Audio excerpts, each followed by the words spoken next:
Okay. Can you hear me? Yes. All right. I want to get rid. I want to get rid of the video. Stop mic. Oh. Okay.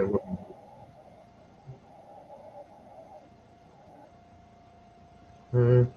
Hold on.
Good evening. Good evening. With these questions that are mercy us and save us. This is Father Joseph Swaden. I have Hieromonk Boniface from the conversion of St. Paul Hermitage in Florida.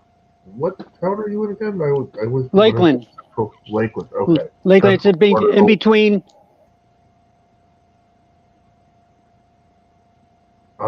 In between. Would that be Tampa and? Let me think here. I'm trying to remember exactly where Lakeland is because I'm not exactly. I used to be much better at Florida geography. Right. It's in the middle. It's in the middle of Florida. That's why it's got its popularity, because it's central. So they have a lot of conventions here in Lakeland. Oh, okay. Great. Well, that's good to hear, and we're glad to have you on. We were talking earlier. Yeah, thank you. Okay. No problem.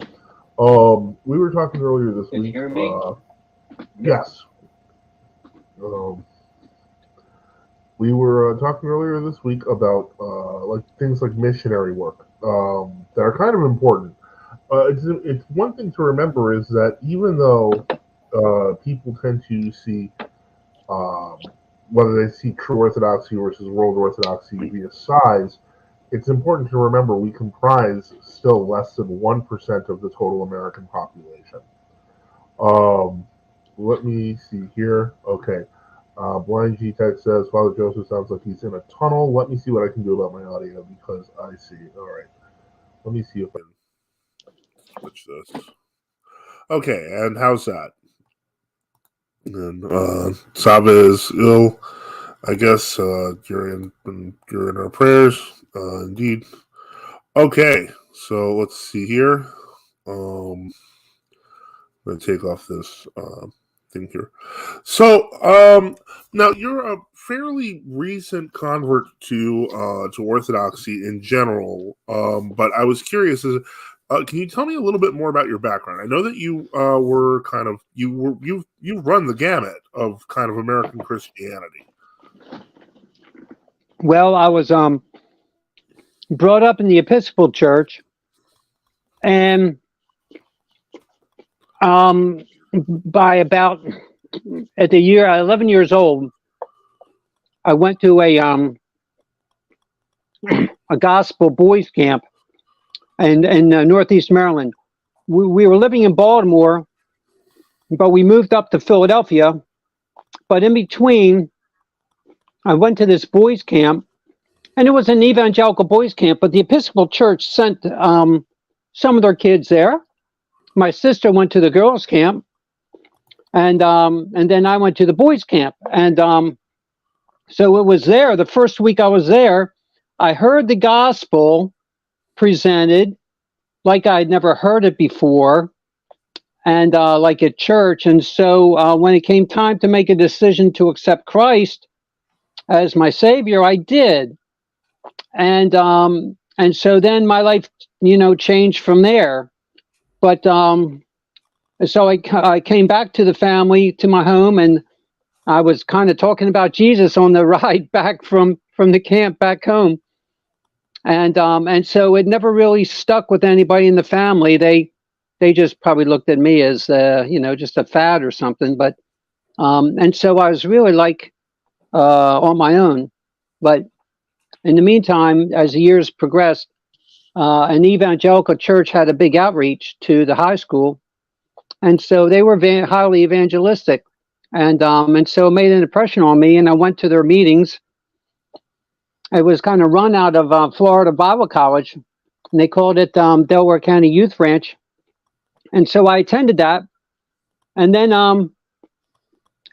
I went off to college, and then I went to I had no desire to go to a Bible college at the time, but went off to regular school, and then really and then came back, and not kind of came back after the first semester, just kind of bewildered without a real sense of direction. And so I spent a couple years just working, and I kind of, to tell you the truth, I went astray from the Lord. I strayed away and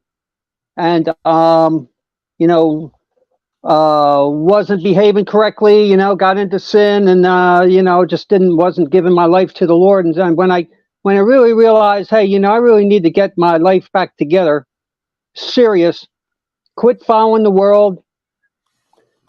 And I said, Lord, I'm going to give my whole life to you, and I really mean it. And so then I needed a good mending process from just all the years before. Went to Bible college, Philadelphia College of Bible, and went into the school with a real desire to go into the ministry as a missionary.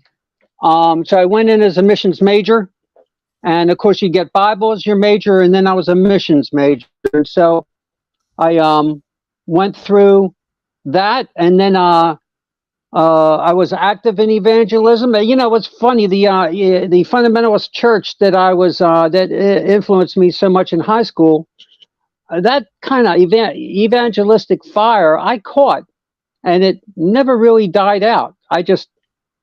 So I would do evangelism just on my own and share the faith with people. But and so going through Bible college, I got lots of experience in teaching Bible. I played guitar, so I was leading youth groups and music and things like that, and song leading, and then I eventually had the opportunity to go overseas as a summer missionary to Japan, and so that was a good experience in a rather wealthy country back in 1979, and then the next summer, I had a friend of mine who was over in Uganda, and his Presbyterian church had started up a mission over there, and it was hot over there. It was 1 year after Idi Amin had been kicked out, and there was still a lot of shooting, and the Tanzanian army had come in and was taking it over and bringing back some sense of the nation. And my friend said that people were getting saved, and I said, I would love to come over. And I wasn't a member of his church, but I got accepted. So I went over there and spent a couple months going around various cities, and 3 in particular, Kampala, Jinja, and Mbali. And I was doing open air preaching and teaching. And since I was a confirmed Anglican, I was accepted to preach at the cathedral in Mbali by Bishop Gonahasa. who had Idi Amin as one of his students. So, Really? Wow. yeah. Idi Amin was a Muslim, but he did attend a church, an Anglican. A Church of Uganda is the Anglican Church, the Episcopal Church of Uganda. So, anyway, so I experienced that. I mean, there was gunfire, in Kampala. There were shootings going on, and the sewage system was destroyed, and the water was contaminated, and the people were struggling, and a lot of theft going on, and so it was. But I would say that it was really a boot camp. But for me, it was more of a boot camp to prepare me to come back to America. so you get this vibrant faith that had suffered under fire, and then you come back to America and it's quite dead. So I went out to seminary out in California, Los Angeles. I went to an evangelical seminary, ran out of money, came back to the East Coast, got involved in, and in the meantime was, doing some evangelism, but basically just trying to stay alive. And then ended up, and this is funny, meeting, and I'll tell you, maybe I'll say this for later, but I ended up through evangelism, through outreach, meeting a fella who came to our church with his wife, or they visited him and his wife that week. She makes a profession of faith, and so then they attend the church, and so I kind of fell out in my relationship with that church because it was quite a distance for me to go. But years later, I would get a call from a man who knew this fella, who invited me to come work for his radio station. And so then I ended up working for the radio station, and through that radio station, listened to Dr. Carl McIntyre, the famous Presbyterian minister who was the famous anti-communist and who fought the liberals in the Presbyterian Church, and so helped found Faith Seminary. And you had he and J. Gresham Machen with the Westminster Seminary. They split, and so then they had their two groups going. So I worked with McIntyre for a while, and then he was a ardent separatist, but one thing he didn't separate himself from was Freemasonry. And so he gave me a church full of every of the 12 members or 13 members of that church. They were all Freemasons, male or female. And the men's are Freemason, the women are Daughters of the Eastern Star. Oh yeah, I was about that. Yeah. I know I've heard about that. They've kind of been changing that up a little, but they used to be two separate organizations. Right. So anyway, I had one of the former elders contact me as I'm this new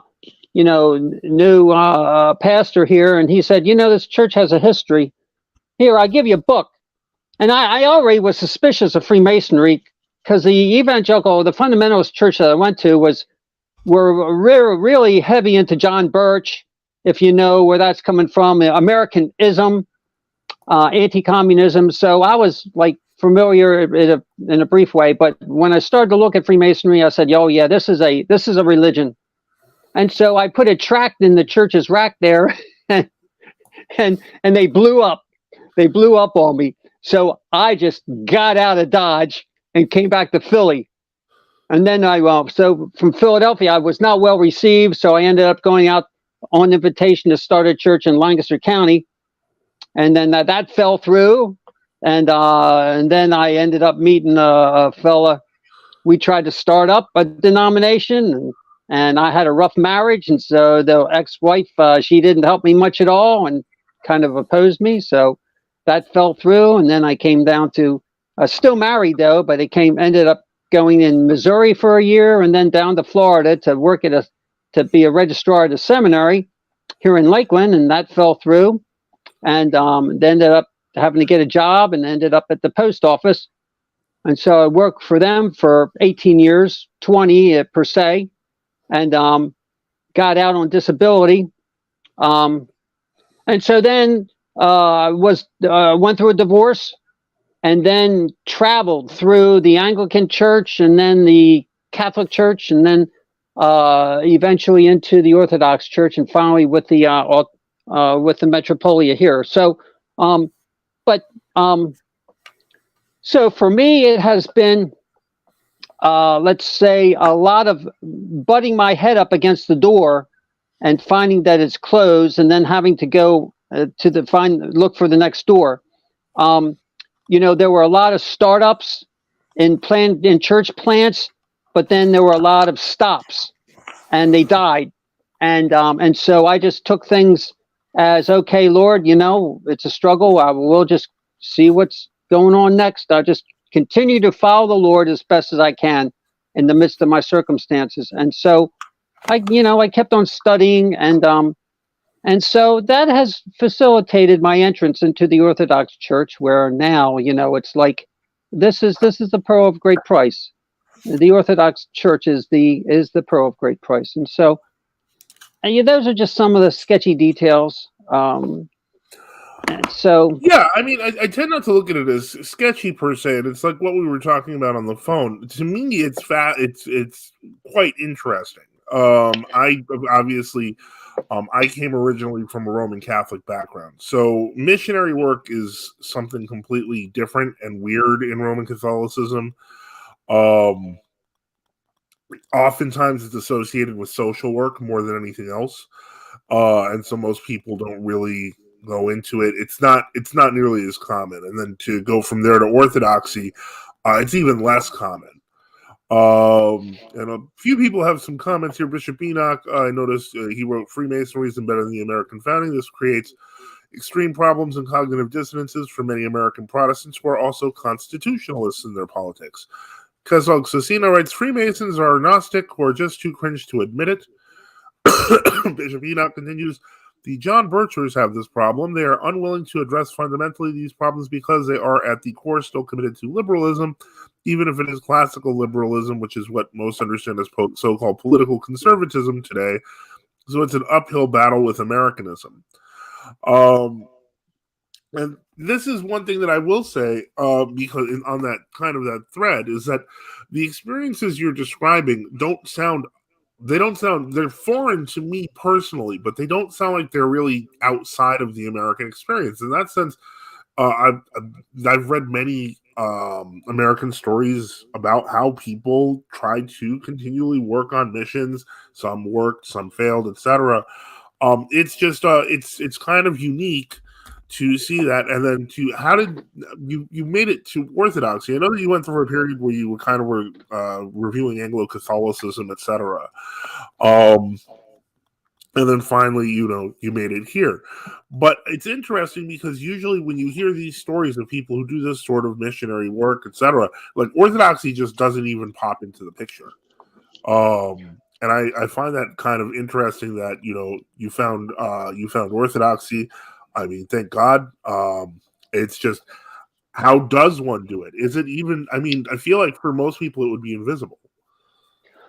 Well, I tend to be outspoken, and I study, and so I went through Rome for about 2.5 years, 3 years maybe. I applied to the Roman Catholic Church to be a priest, and they did not accept me on the basis that I think I told you this, that I was an arrested pro-lifer back in 1986, and so. Yeah. It shouldn't be a crime in the church. Exactly. But also through EWTN, the television network, when Mother Angelica was in charge, which means when it was really conservative, per se, I found out about the St. Paul Evangelistic Society. There was a group of Catholics that were implementing evangelism within the Roman Catholic Church, and they had found a seat up there in Illinois, and so, but they were starting to spread it out, and I said, oh, this is great. I want to see what they have to offer. So I joined in with them, and I became the Lakeland chapter representative, and but they printed out a bunch of tracts they have maybe 40 or so tracts that they print out. And I presented them to the Catholic Church in Lakeland, and they didn't like the tracts because one tract talked about hell, and the tracts were not ecumenical enough.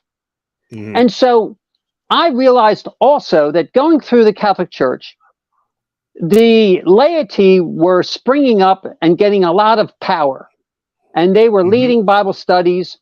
And of course, you had women serving at the altars now. You just have all this, quote, democratic style, the rise of the common man within the Catholic Church. And I saw this because I had been through Protestantism and I'd studied the theology or their church polity, which a lot of people don't get into. And it needs to be, and I can address some of that, is their polity. And so therefore the democratic spirit was in the Roman Catholic Church, and I sniffed that out pretty quickly.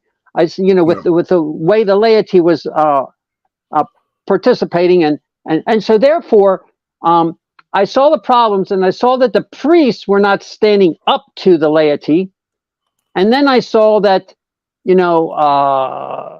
so with these problems, I said, I'm not, I'm seeing that I'm not too happy here. And then they were closing the doors on me. I couldn't be a priest. I tried to, okay, I'll be a teacher. And so I applied to teach. No, you're an arrested pro-lifer. And you don't like my evangelism. Well, I'm going back to the old Catholic Church where I was ordained. So I didn't bring in all that history, but we'll just take it up here. So I went back to the old Catholic Church and I said, I have a calling that I'm going to pursue. And this stuff is not going to stop it because I did nothing wrong. There's no sin here. I'm promoting righteousness. And so I'm going to go where there's liberty to go. And so I re-upped my credential with the old Catholic Church. And then through the old Catholic Church is full of a Heinz variety of theology. And they go rainbow or they go conservative. They're all kinds. And so, and they're very small. And the church that I was with was very small, had nothing really to offer for development, except one of their priests told me that he wasn't so old Catholic as much as he was becoming Orthodox. And I said, why? Why are you Orthodox? And he started to say, well, Augustine and some of the differences here and there. So I started to read and look into this stuff on the internet. And then I came across, and he had joined an Orthodox group. So I said, okay, I'll do the same. So then I joined an Orthodox group, but I was too conservative for them in my theology or in my life practices. Was this like a World Orthodox group or more of an independent type group, or independent? An independent group.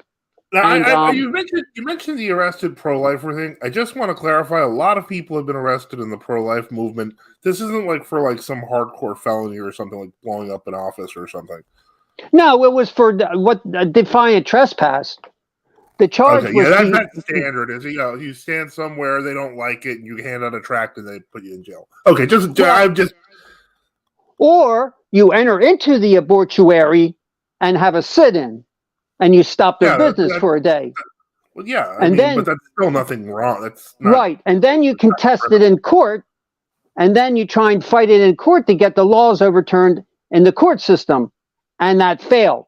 But nevertheless, we had 2 instances of Operation Rescue and other stuff. So yeah, it was nothing. None of that. No violence at all. Yeah, so it was just basic stuff that people this is kind of, I hate to say it, but it's to be expected. I mean, I imagine you must have a really interesting view on how things are going now with the pro-life movement ever since the Supreme Court decision. I mean, the whole world's changed. Well, I've been following the David Daleiden court case for a long time. And of course, that's the Thomas More Society is the key legal representative there, and I get their newsletter. And so, as a matter of fact, one of their lawyers is a brother to one of the women who was arrested at one of my arrests in Philly.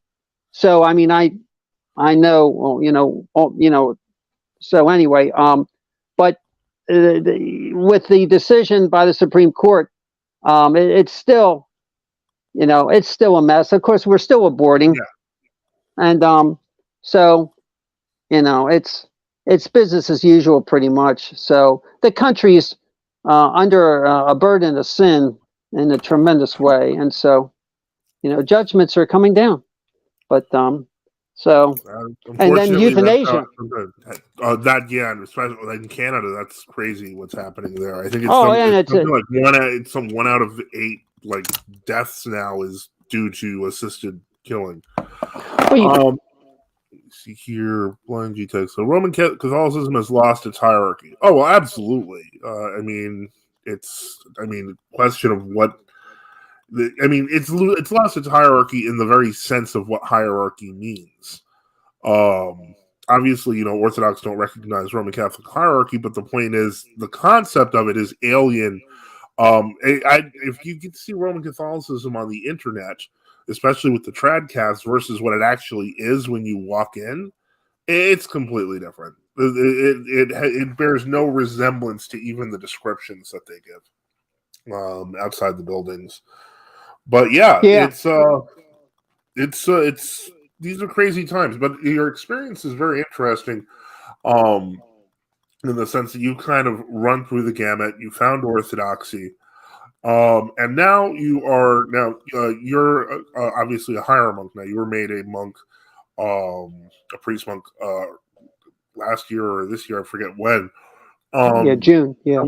What's your take on the situation now? Because I know that you've been on the show before, and you mentioned, for example, trying to reach out to people. What kind of response are you seeing? I have been reaching out to people for years, but now that I'm wearing a cassock as I'm in town, I get a lot of response from young people. Let's say between the ages of 20 and 30, I get a positive response. And so sometimes they just kind of walk by. Now, some will say, "Hi, hello, Father." Right. And those are the people that are great to talk to.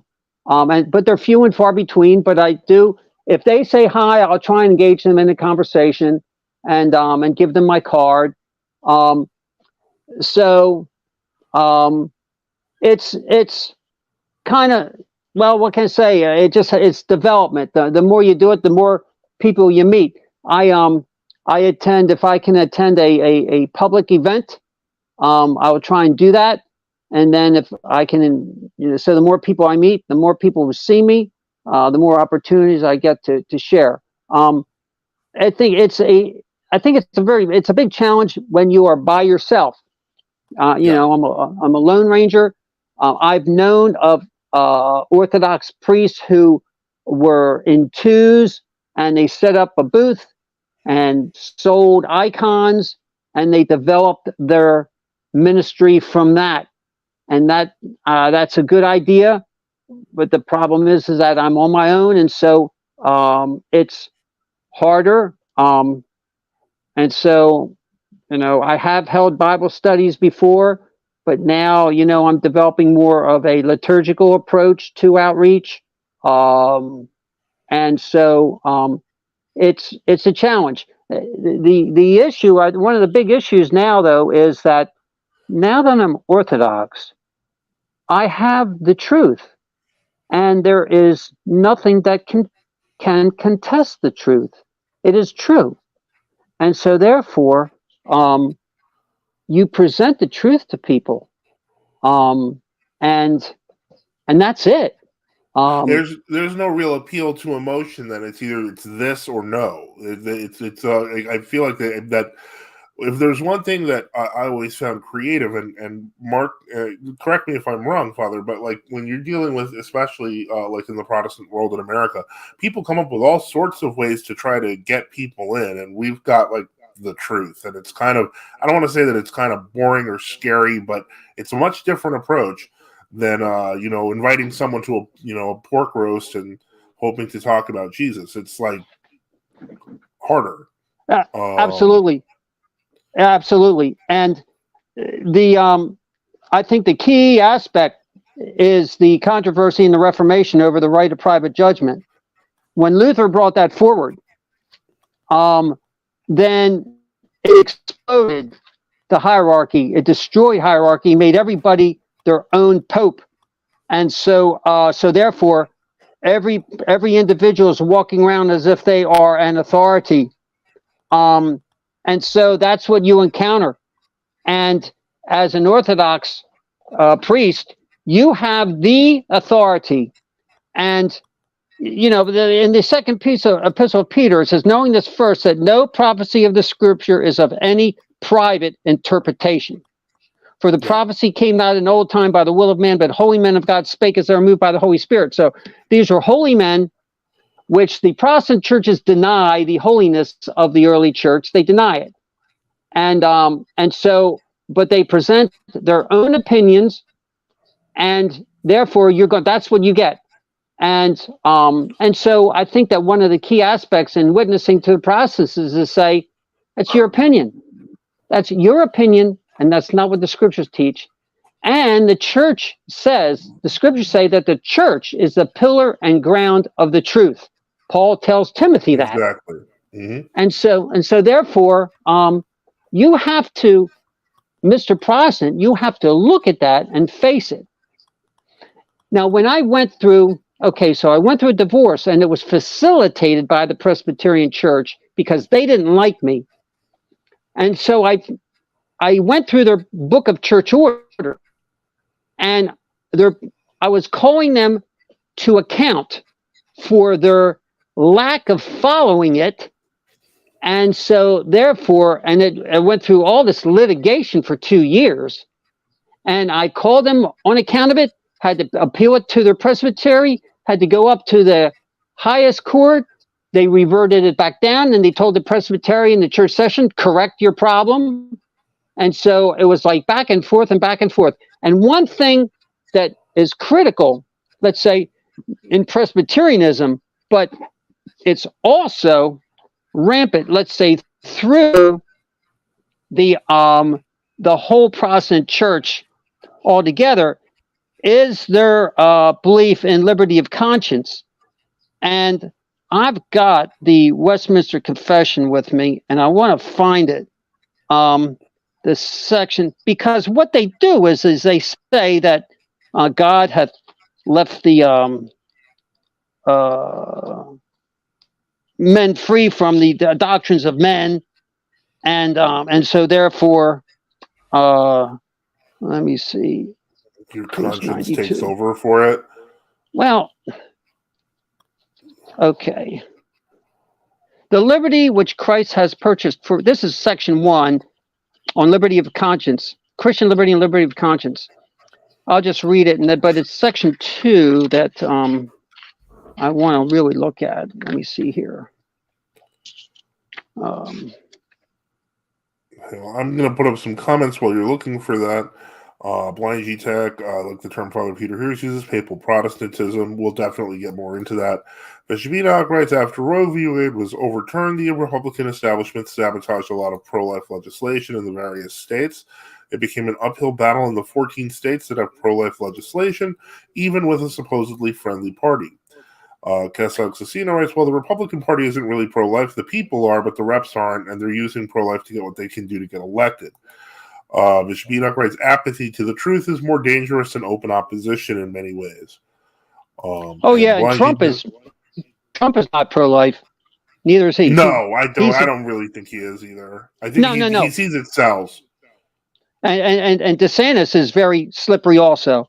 Now, the liberty which Christ hath purchased for believers under the gospel consists in their freedom from the guilt of sin, the condemning wrath of God, the curse of the moral law, and in their being delivered from this present evil world, bondage to Satan and dominion of sin, from the evil of afflictions, the sting of death, the victory of the grave, and everlasting damnation, is also in their free access to God and their yielding obedience unto him, not out of slavish fear, but a childlike love and willing mind, all which were common also to believers under law. But under the New Testament, The liberty of Christians is further enlarged in their freedom from the yoke of the ceremonial law to which the Jewish church was subjected, and in greater boldness of access to the throne of grace, and in fuller communication of the free Spirit of God than believers under the law did formerly partake of. Now, section 2.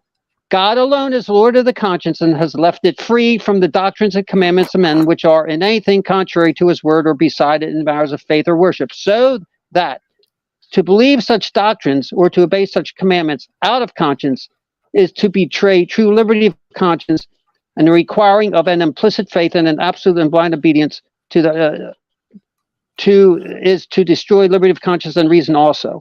I mean, hold on. Oh, go ahead. I need to go. It's what I need to look at is their book of church order. It's a book. It's a preliminary principles. Section number 2, because what they say is that the church has the right to determine who can come in and who can go out. And if they make a mistake, if they're too strict or too loose, it doesn't violate the liberty of the person. They just make a mistake. And therefore, the person who has been violated per se can go off into their own area of liberty. In other words, they can go to another church and exercise their own liberty. It's just that we're fallible men. We make mistakes. And when I looked at this, I said, this is not a church. It's a club. It's a group of people who get together who call themselves Christians. And because when it came to, let's say, their doctrine of liberty of conscience, you're not supposed to submit your conscience to men. Well, I wrote a letter to the elders one time correcting a problem, and I asked one elder, "Did you read my letter?" "Oh no, I just gave it to. I just let the pastor take care of all those issues." And I'm thinking, you're a Presbyterian. You believe in the right of the people to run, to run the church. That it goes from the bottom up. Power goes from the bottom up, and so therefore you have all this responsibility, and you just neglected it. You threw it out the window, and you didn't do your job. And the thing is with these Presbyterian elders, they're too busy at their secular jobs to really get into a hard problem of, let's say, one like a divorce or something or another difficult issue. They don't have the time. And they don't have the training. I mean, I looked at the Roman Catholic Church. You've got priests that are full-time into counseling and divorce and annulments and all that. That's their full job. And so, so they've had quite a bit of training. And I'm looking at the Presbyterians. Y'all think you're really smart. And first of all, in my conflicts or my debates with you guys, you don't know your Bible.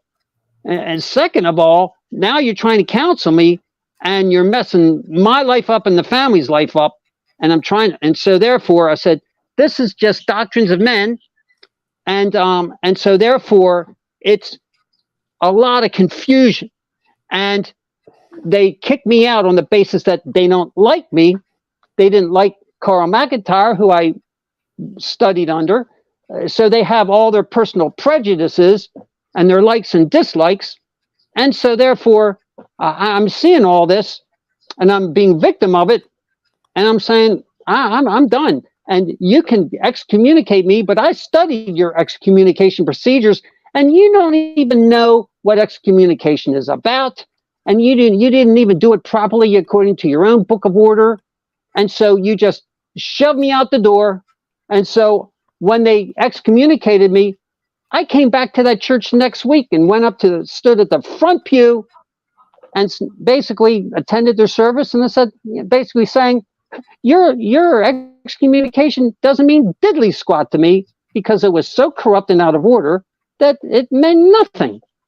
And they didn't like that. That just shook their foundations, and so they went after me and made excuses to get rid of me big time. And so that was a hard way of moving on out of Presbyterianism and Protestantism, and then into Anglicanism. And I saw Anglicanism as Presbyterian 201, and so kept on my journey.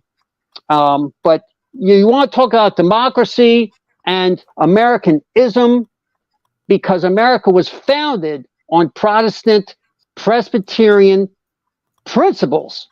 Well, I mean, And even what you were reading from sounded more like a text from the Enlightenment. I mean, I was kind of expecting every line to have some quote from the scripture, and that's not really what it sounded like. It sounded like more like something I'd hear from Rousseau than something like from like an actual preacher. I'm going to go through a few comments that are relevant here before we continue. Boniface writes, people are more and more craving authenticity. Just being authentic is mission in and of itself these days. Luther was all about private interpretation and private conscience until someone disagreed with him, and then he was forgetting the local princes to arrest his opponents. Caswag Cecina, Trump is a 90s Democrat from New York. He's not pro-life. Bishop Enoch, same with Calvin. Blanky text, that did not sound like church order. It sounded more like bylaw. Bishop Enoch writes, Luther, Calvin, and the Protestant reformers were generally deeply dishonest. They made claims about liberty of conscience, but this only lasted as long as they were out of power. When Luther, Calvin, Zwingli, Cranmer, etc. got into power, they all suddenly became about arresting people and the Inquisition. Blind G-Tech writes, as Father Boniface found out, it's hard to shed the baggage that he has accumulated over the years after he has come to Orthodoxy. I guess that's more of a question for you. Like, how do you feel now, as opposed to, like, because it sounds, I mean, frankly, what you went through, I mean, some of it sounds joyful, but some of it sounds downright traumatic. How's the process been since you have become Orthodox in terms of kind of reviewing this in your mind?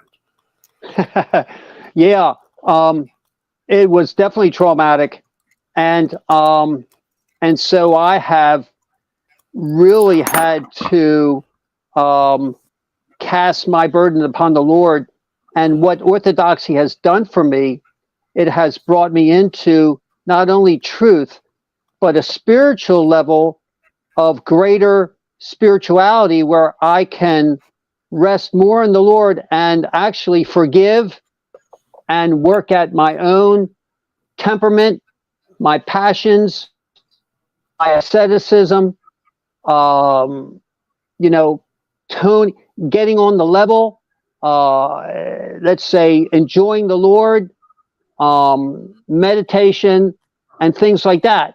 So, well, this is a question that I have now, because this is very interesting, because one of the things that scares many Protestants is kind of, all the accumulated traditions we have, etc. But you sound like you're actually freer in Christ now than before, which is something that I don't think they can perceive from the outside. True. The problem, I think, is that liturgy is misrepresented as being dead. And the problem, I think, is that if you look at the Protestant church, if you look at the Episcopal church, and if you look at the Catholic church, you can pretty much say, yeah, the liturgy is kind of dead. And because the churches are not vibrant, they're not full of genuine Christianity. But with the Orthodox church, you're seeing not only in the liturgy, but in the life of the people, the difference. You're seeing not to push back, because I've heard some of this stuff before, because you're presenting it in a very different way than I'm used to.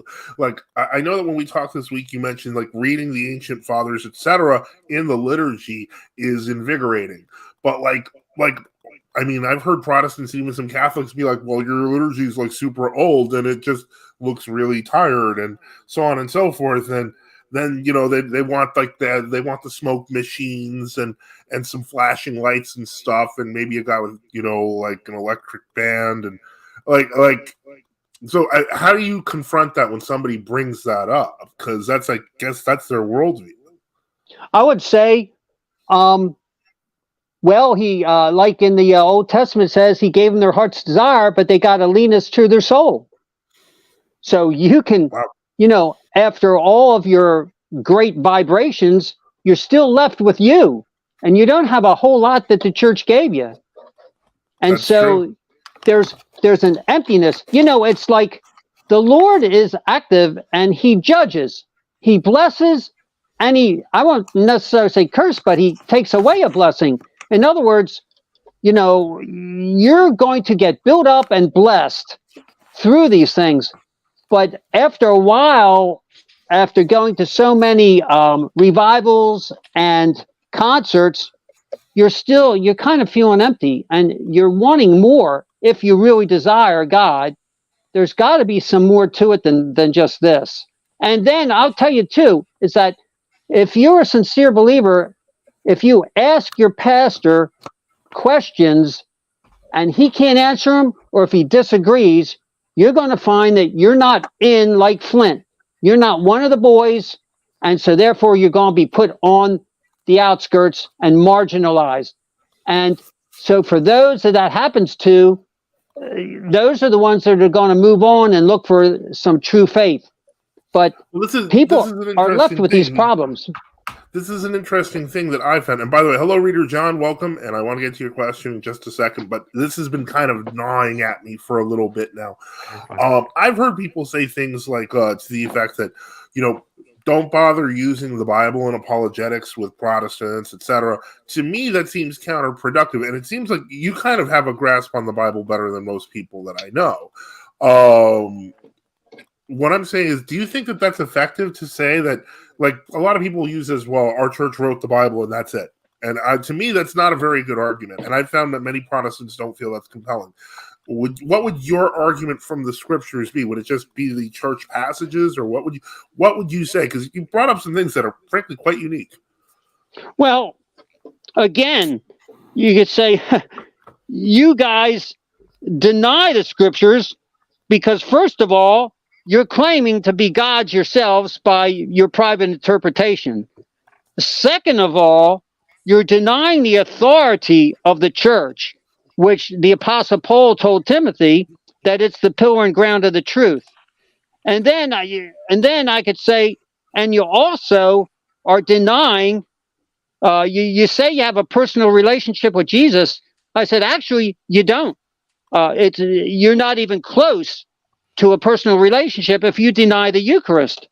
And you can take them to John chapter 6 and say, now look, Jesus said, "This is my body," and they'll say, "Well, do this in remembrance of me." And you know what I've said about this is that, hey, wait a second. He said, "This is my body" first. He said, "Do this in remembrance" second. So let's look at number one. This is my body. And people heard what he said, and many left because they did not accept the fact that he was saying that that's his body. But then Peter and Jesus said, "Are you going to leave?" And Peter said, "Well, who do we go to? You alone have the words of eternal life." And so therefore, Peter accepted what the Lord said. You know why? Because he's Jesus. He's God. And I'm not going to question God. If I have faith in God, I'm not going to sit around and debate him. I'm going to have to accept it. I don't understand it, but I'm going to accept it. There's a lot of things we don't understand. How can God take on flesh? But you forgot the end of Christ himself doubled down. He said, "Unless you eat of my flesh and drink of my blood, you have no part in me." No life in you. It's John 6:54. So you can tell the Protestant, there's your Bible right there. Now the issue is this: is that, well, if you believe in the private judgment, then you yourself are an authority. But this is what the scriptures are saying, and this is what the Orthodox Church is saying. We are an authority, and you must submit to it. The issue becomes not rational, but it becomes willful. Will you submit to the church and to Christ and his teaching? You can't get around this rationalistic argument. You can, go around in circles with a rationalist all day long. It's time now for you to repent or submit to what the scriptures are saying. And I represent the church from the beginning, and we have been consistent all the way down the road, and you guys put off authority at the time of the Reformation. You trashed it, and you need to realize the beauty of the authority and that it is true, and it has been down through all the centuries. And so this is kind of an approach that that I try to take. So I think that's an important issue, is you're in a country which hates authority. You're in a government that hates authority. You're in a country that was founded hating authority, right? I mean, come on. Henry VIII hated authority. Then the Church of England started. Then the Church of England had fights within themselves with the Presbyterians, and so they hated authority. Cromwell and blah, blah, blah. So they came over to America and they started up their country, which hates authority, because it all goes back to where's the authority of God in this mix here? And the Orthodox Church is saying, hey, we're over here. We're in the East. You're missing our message. Well, now it's here today. So the internet has said, here it is. So what are you going to do with it? Because you're blessed if you accept it.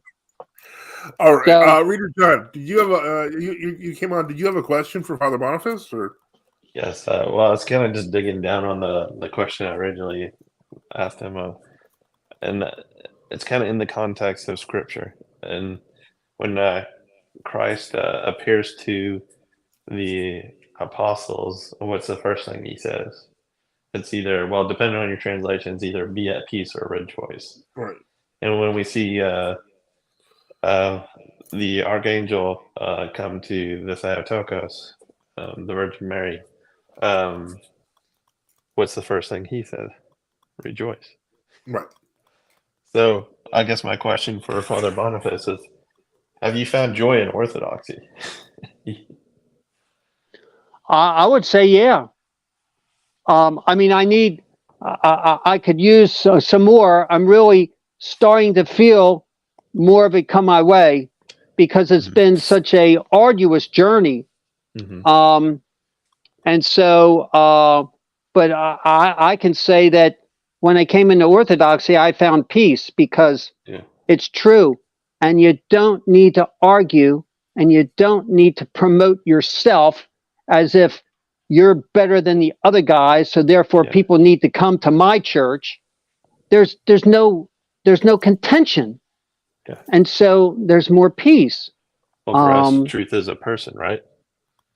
And Jesus is a real person. It isn't a concept. And we're really his body. And once you sit down and think about it, I mean, I kind of I hop, skipped, and jumped into it. Like, I was an evangelical for 2 seconds, but I realized like they believe that they could have like scripture wars, like my interpretation is bigger than yours, or something like that. Yeah. But I just remember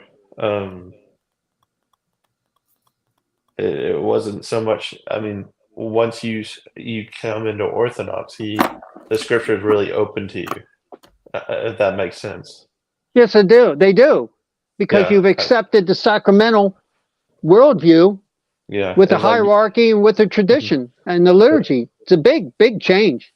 And that's why I was asking you about when you find joy. I mean, when you read the scripture and talk about joy and the virtues and all that, and Christ being the truth, it hits you differently, doesn't it? I guess is what I'm trying to get at. I'll be reading stuff and I'll just start laughing.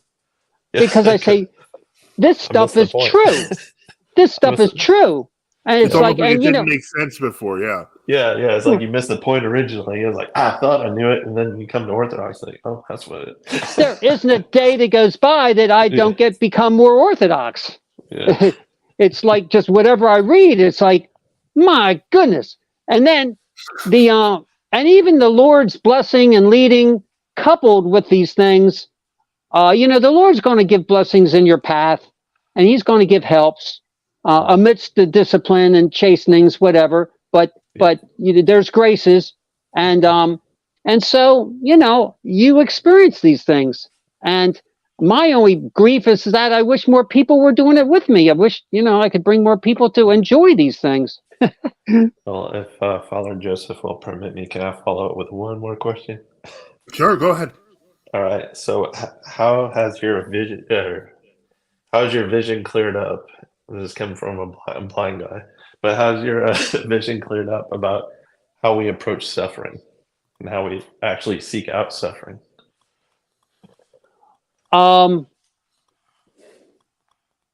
Good question. Let me think. It puts everything in perspective. Sounds like you went through a lot of it before you got. Oh yeah. Well, I tell you what. I think that one church practically tried to kill me. I mean, literally kill me. They did so many things that gave me trouble. I could. But so anyway, well, even in the Protestantism, I don't know, but you count your sufferings. The Apostle Paul, when you look in the scriptures, Paul suffered things, and so you're just seeing it as cathartic. But with the Orthodox faith, you're feeding on Christ for one thing, so therefore you're feeding on the mysteries. So therefore, the mystery of the whole passion of Christ, it becomes alive and real. And with the martyrs, you join. One thing that astounds me is that I had a person rail at me because of prayer to the saints. And the more liturgy I read, the more you get acquainted with the saints, the more you love the saints, and the more you are in fellowship with the saints and experiencing what they experienced.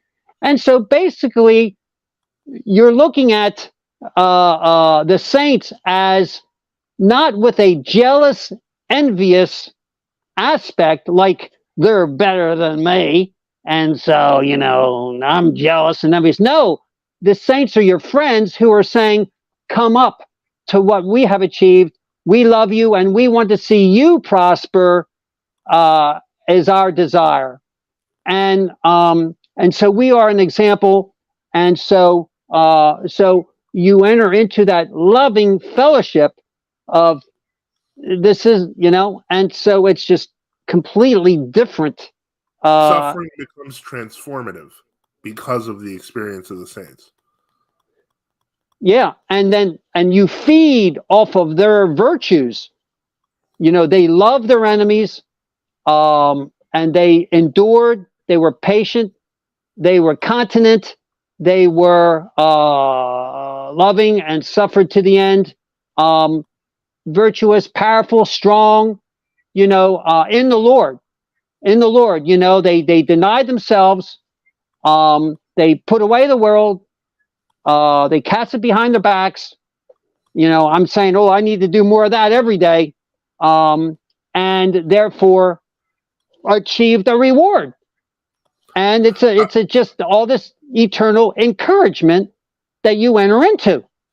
You don't have it anywhere else. I have a weird question then, because this thought just occurred to me. Okay, no problem. Thank you, Reader John, for your question. And so let me see here. What I was going to say is it seems almost like you could say that, in a sense, the suffering that used to be painful in the past, actually, you can almost look forward to it now. Maybe that's the wrong word. I don't know.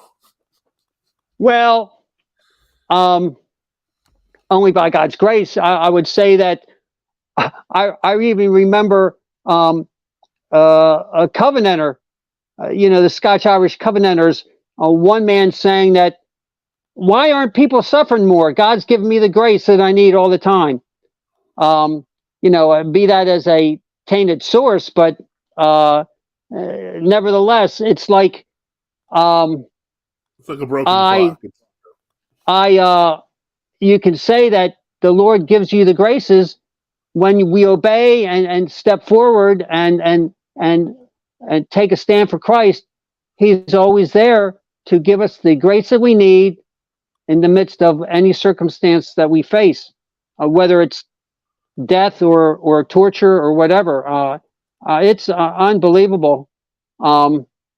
So, in other words, it takes away fear and it gives us courage, which is what you just don't get in any of the other churches per se. You might get a little bit of it here and there, but nothing like Orthodoxy. Nothing. All right, so we're going to get some comments. I'm going to go straight through. Protestantism maintained itself via state church in Europe, which enabled them to mimic a hierarchical system. However, it all collapsed overnight in the 1700s, even with the state religion system, into a forced union of liberals, conservatives, deists, modernists, and in America disintegrated even further. Casasina said the Enlightenment aped off the Reformation, and then the Reformation off the Enlightenment. Bishop Enoch continues, Presbyterian is often called ecclesiastical republicanism, which meant it was just as much a political ideology as a religious system, which is why the Puritans in England who overthrew the monarchy were Presbyterian, and why similar ideas, as Father Boniface notes, had a big role in the Reformation, where Protestants, Freemasons, and all others joined together. And American monarchist says howdy.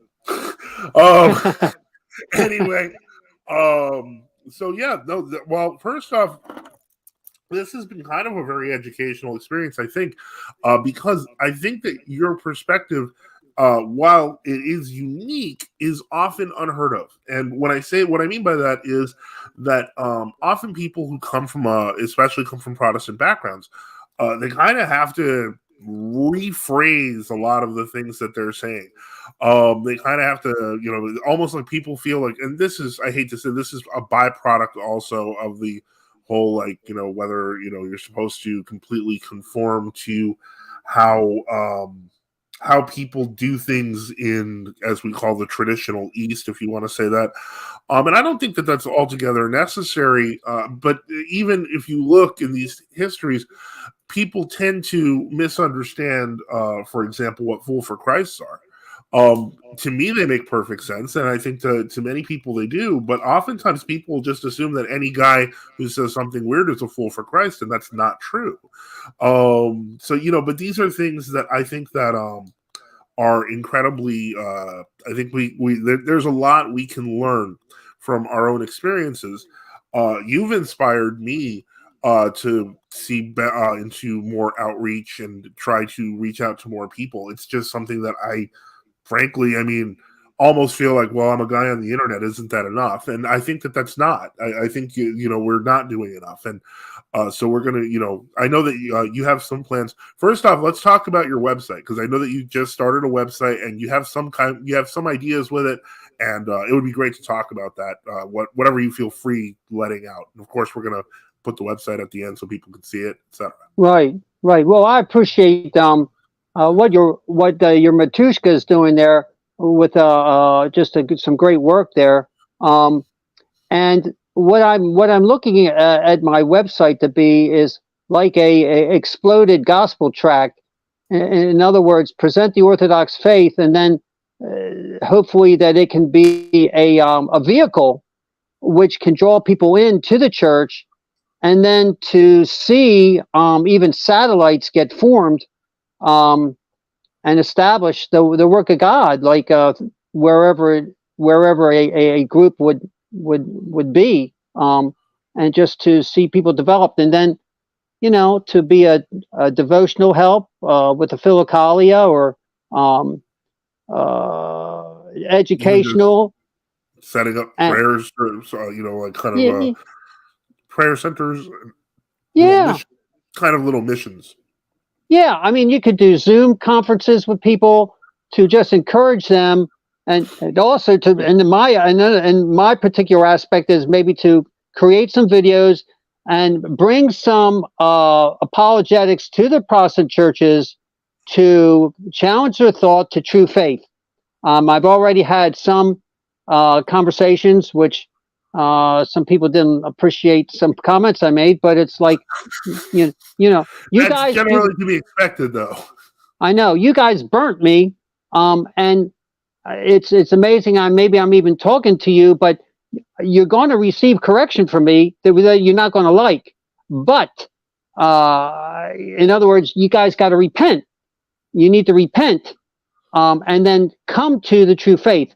And so there, even the website that I want to develop here isn't not just for a layman, but if there's a minister who was interested, we want to bring him in and form him. And so this isn't a condemnation. This is a edifying, but it's a corrector. You have to be correcting people, and get the error corrected. and call it for what it is. People are missing the blessing of the Eucharist, and the Protestant Church has misrepresented Christ. They say he's prophet, priest, and king, but they deny him all three offices. To tell you the truth, I never thought about that. I was thinking about that, because it's like they deny his prophecy because they deny the word of God and all that's in it. They deny his kingship because they deny monarchy, and they deny his priesthood because of his giving of himself, but also wrap this up in the picture of that Christ's body is alive today, and they deny that. They deny his priesthood working out in the world today. They deny the prophetic word of God. They deny the hierarchy. So they're denying the body of Christ as it lives in the world today. So if you want to expand upon that, they've got to deal with that.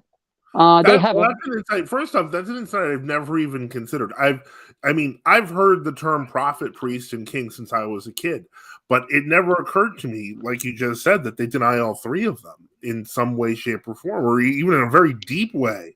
And that's just wow. It's like it brings to life even concepts that I thought I had down.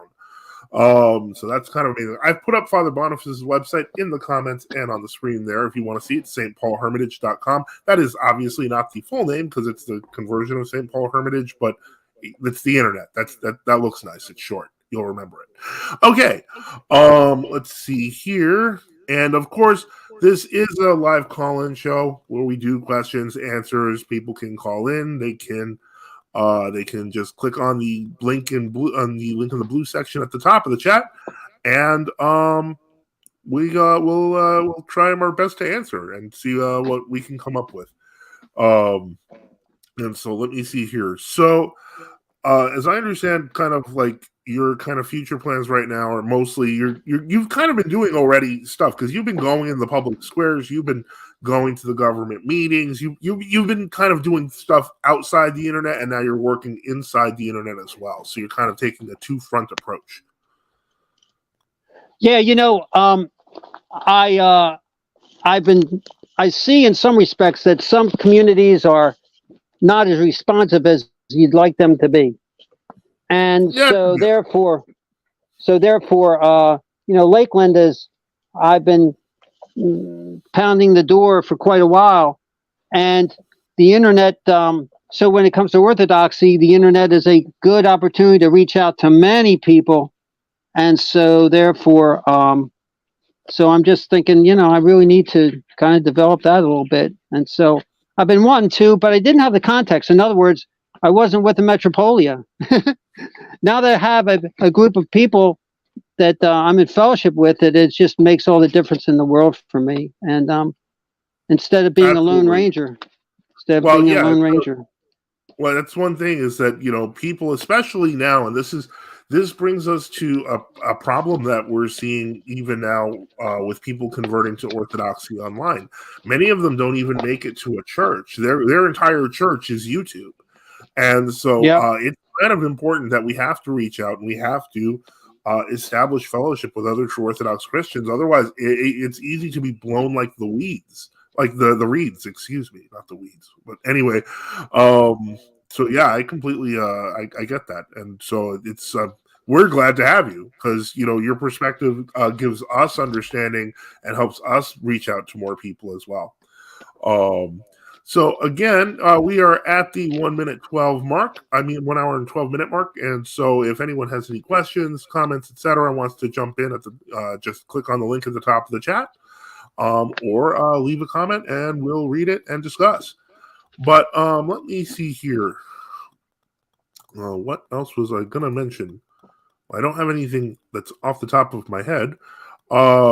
So Father, let's see here. You were mentioning the Lakeland area, you were also talking about kind of at one point talking about maybe even looking further out. Can you tell us a little more about that? Well, I would think that if the outreach over the internet were to create some satellite groups, that I would be willing to entertain ministering to them. So, so that's if things are dead here in Lakeland, it doesn't make sense to stay here forever. Granted, though, Central Florida is like one of the biggest burgeoning places in all of America right now as far as growth. Everybody's coming down to Florida because it's a mecca. They want the good weather, but it's also a tax haven, and they're running away from the taxing from the north and stuff. So it's a good spot to be. But if nothing's gelling, then I'm happy to entertain other aspects. But but here I am. I just kind of getting started up in certain ways on the internet and just take it from there. So okay. We've got a couple of questions coming in. Jonathan Britt asks from Discord, I can't ask any questions on YouTube because I'm banned, but if they can see this, would love to know what you think, guys, think of Bishop Agafungal of Rocore. Well, we're not in formal communion with Bishop Agafungal. I've met him once. He seems like a genuine person. I know that there's some issues with the Russian churches in North America. We're not involved in that. Our synod's not officially in communion with Bishop Agafungal or with Rokana. But really, I don't feel comfortable commenting about other people who aren't in communion with us or part of our church. Jonathan Britt asks, also would like to know if Father Boniface has heard of any inquiries into true Orthodoxy from Alabama. I don't know. I mean, he's in Florida. But I'm not. My website is very young, so in other words, I'm not. I don't have enough visibility to really get any of that input from anyone at the moment. So, but not yet. But we'll see. Who knows? Maybe in a year the answer will be different. Matishka Stephanie Gilbis writes, exactly. We're all so far apart distance-wise. It is difficult to attend liturgy. I think Protestants want the fellowship thing. So how do we form ministries? Well, I mean, you can form prayer groups using Typica and other methods as well. But ultimately, Orthodox life is Eucharistic. So there's got to be some sort of way to rotate in people on a regular basis to administer the mysteries. But groups can still be formed even without it. Remember, at the turn of the century, your average Orthodox Christian would often travel, if they lived in the Midwest, they'd travel hundreds of miles by train just to get to church once or twice a year. Now, I'm not saying that that's the ideal, but I'm saying that people have to start somewhere. So, what are your thoughts on that? I think that the internet and like Zoom conferencing is a great way to at least get communication going and get people involved in learning and be encouraged. And then, and so the more that the information gets out, the more development that can take place, the more maybe that we would get other men to come in and get formed into the priesthood, and then our own possibilities of ourselves getting out to minister to people. It all works together and has to be developed, but through a lot of prayer and just communication. Get the word out and just do the best that you can and let the Lord show the way. That's all we can do right now. Yeah, absolutely. And so let me see here. Now there are a few more questions. Bishop Enoch is here. Master bless. The Lord bless. Okay. Just to quickly go through them. Did the Jordanville prayer book go through any changes to its prayer book as Father Seraphim Rose's works were also edited? Yes, but a lot of them were editorial until you get closer to the 1990s. And they also removed the seven. There were a number of things that they also removed, like the 7 promises. You remember that, Father Joseph? Yes, I do remember that. Yeah, they were some of those strange things that had gotten into some Russian prayer books in the 18th century. They took out. So yeah, and so let me see here. I'm also from Alabama. Would like to know of missions to hear, God willing. My family's doing Typicum. Would like to, by the grace of God and through the church, make a reader mission.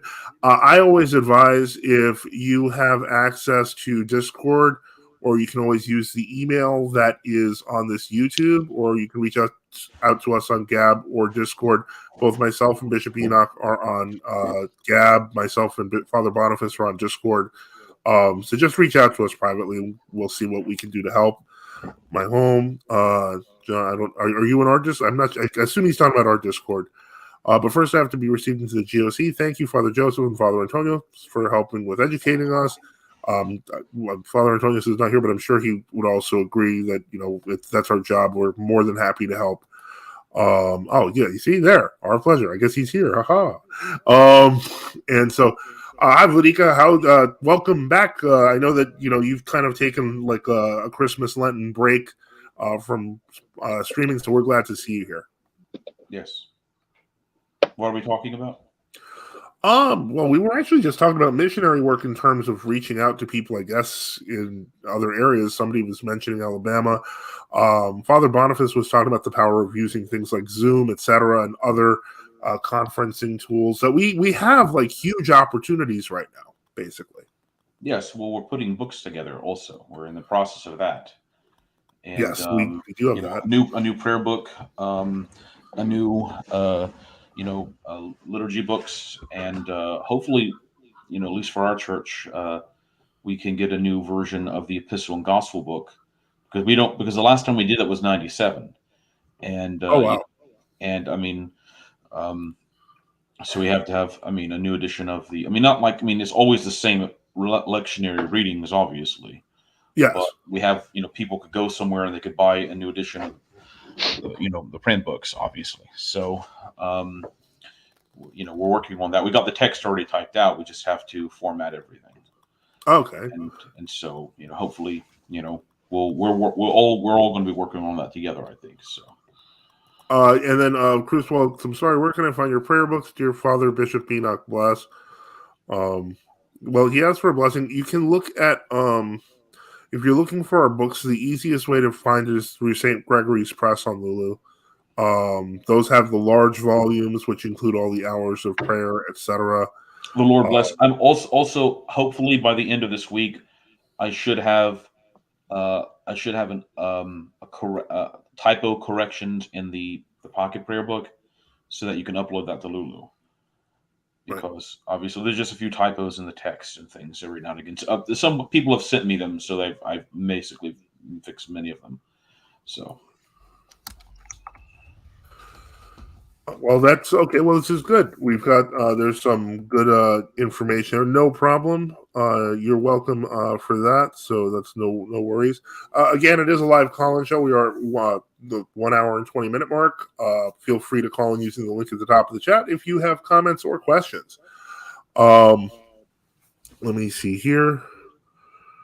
Okay, and so now I don't know if you got a chance to listen earlier in the stream, Vladika, but we were talking about kind of the Protestant background of America and how that plays into missionary work. And I imagine you had a few thoughts. I did jump in just to listen for a little bit, and I heard, and I totally agree with Father Boniface when he speaks about America was founded as a Protestant country, like a Protestant Masonic country, and this is the Americanism problem.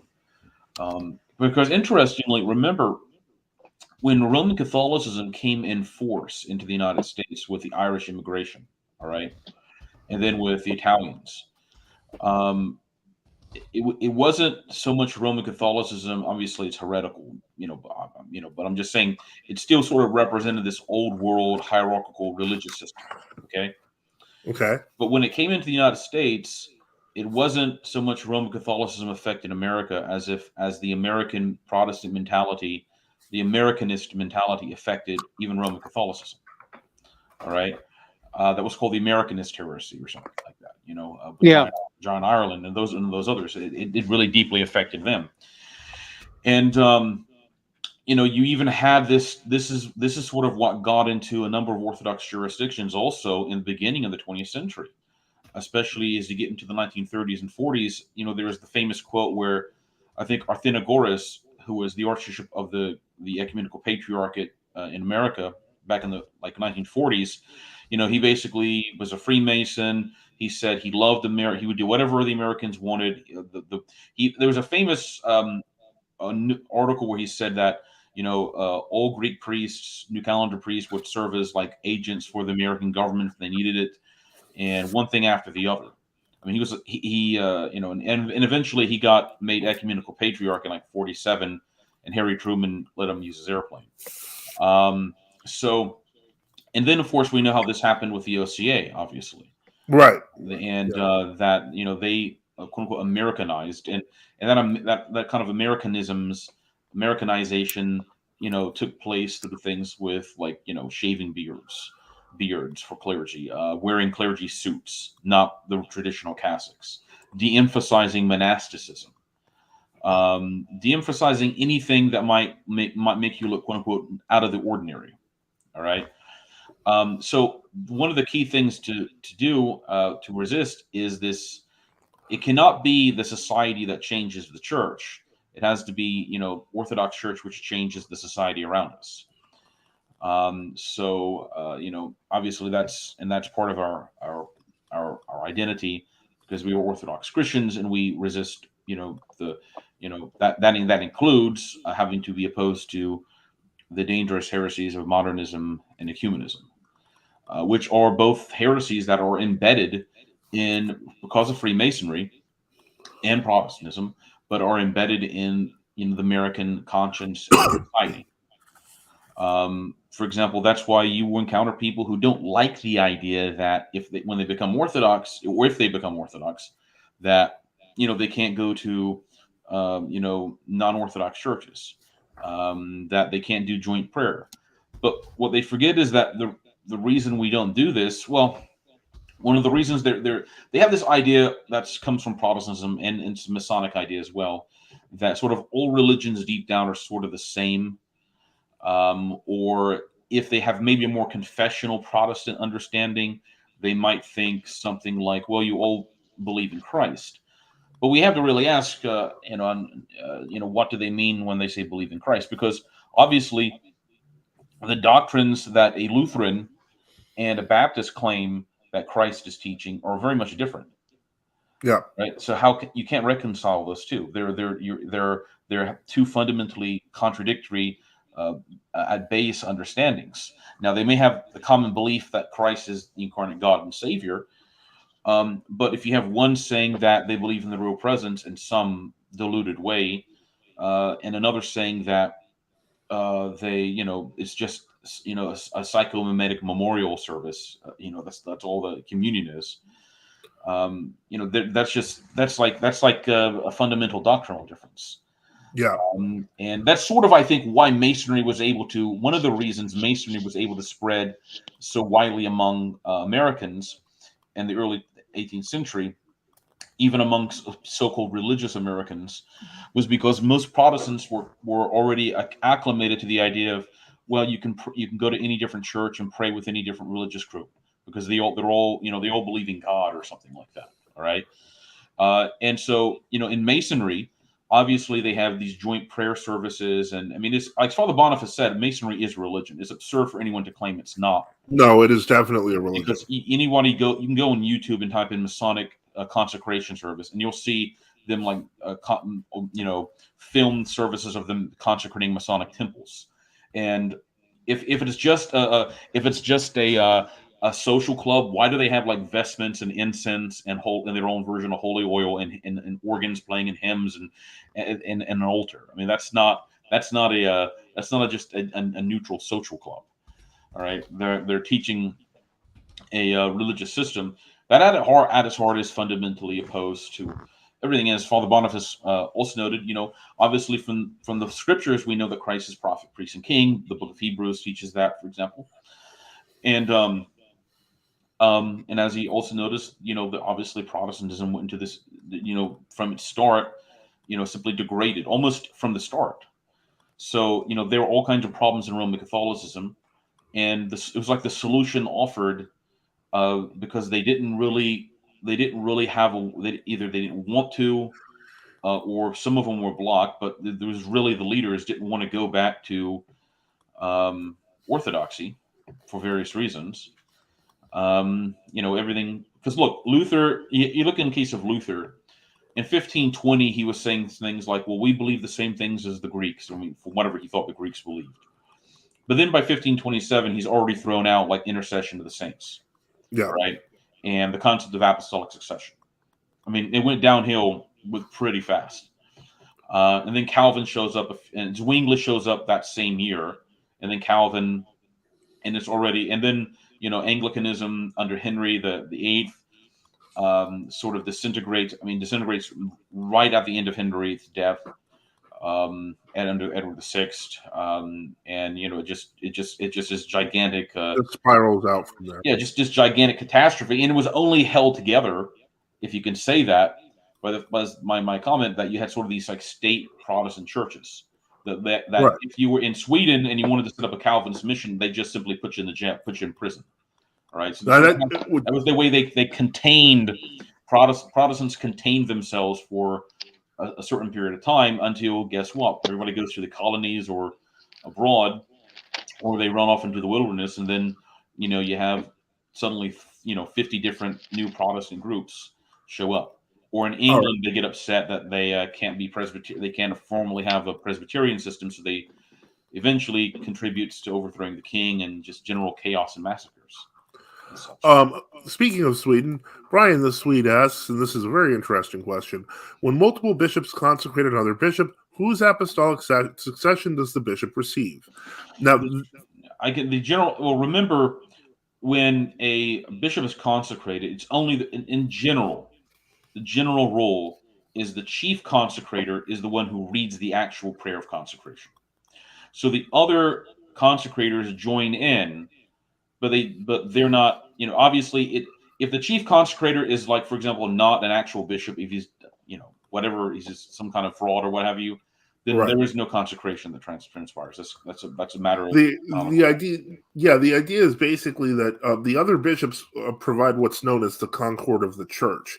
In other words, like, you'll see this a lot, especially with independent groups. They like listing off the names of the people that they're listed, and they just associate it with whatever church they claim to be part of.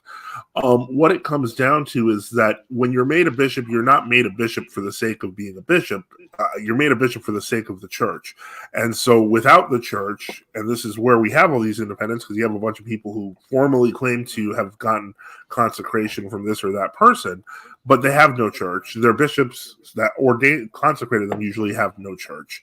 Without the church, there is no bishop. It doesn't matter what kind of names, etc., that they have. You have to actually go ahead. The other participants they are co-consecrators. That is, yes. They told that. But my point is that they all join together with the chief consecrator. So, I think there are documents that Orthodox churches like in Russia and did compose about who. Yeah, they did do that because you had to prove that, because obviously you just couldn't have someone just out of nowhere claiming to be a bishop. You'd have to say who consecrated you, right, and who signed the documents. So that's often called hierarchical succession, in the sense of who ordained who. All right.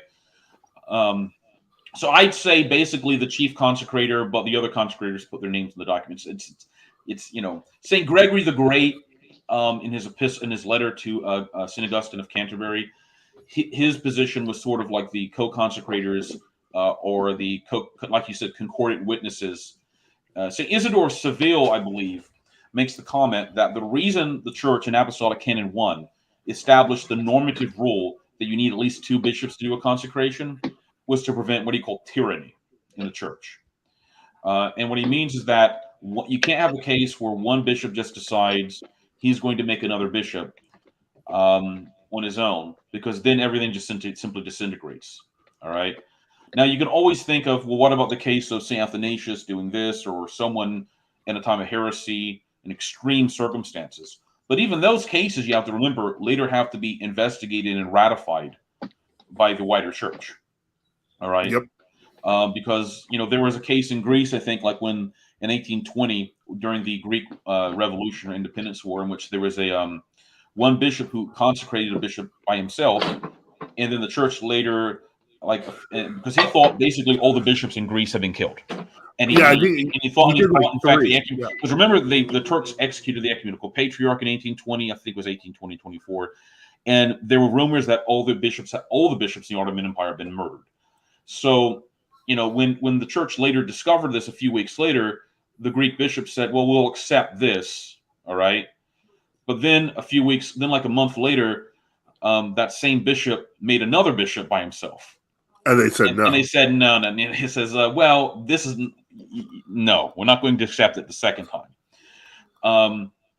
But I mean, you do have this strange argument that kind of got created in late 19th century Anglicanism and early 20th century Anglicanism, where they had to, and by the way, they had to come up with an explanation as to their own quote unquote apostolic confession, because obviously the Reformation was a hard stop for that.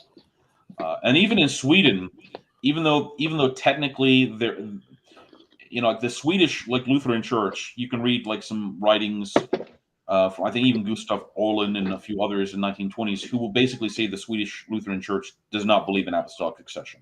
They talk about historic succession because remember, Lutheran ministers who came over from Norway or from Germany, they didn't have to be reordained when they went into Sweden or something like that.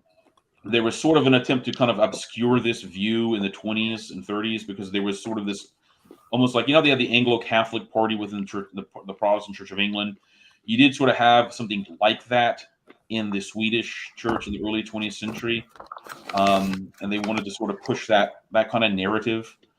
But they, generally, it wasn't that quite successful because obviously Luther and the Melanchthon, who is the one who wrote the text against the Council of Trent, I cannot quite remember, but the various Lutheran reformers, for example, obviously they didn't accept apostolic succession in the sense we're talking about. Obviously, when you need a bishop's ordained, and even Anglicanism, they didn't really accept it because you look at figures like John Cosin, William Laud, and others who were sort of the so-called High Church from the 1600s. They would still say the Lutherans, Congregationalist Lutherans, and the Reformed Calvinists were quote unquote part of the church. All right, and they had valid sacraments and Eucharist and things. How does that make any sense? And obviously, you have Richard Hooker, the kind of the formative Anglican theologian, so-called of the 1590s, who basically said, "Oh, the episcopacy is of the well-being of the church, but it's not of the essence of the church." He claimed. All right, so that didn't mean you didn't have individuals, in the lower clergy that held older views or something like that. But so if you consider at the bottom of this the fight against authority, it's like you look at it, they don't want that succession, but they'll call it not the essence, they'll call it something else. They're really running from authority. They don't want that nexus. They don't want that connection because they want to make excuses for maybe mistakes that their buddies did in the past. Yep. And so they don't know how to correct it all, but we'll just keep it the way it is because it's comfortable for us instead of trying to straighten it out.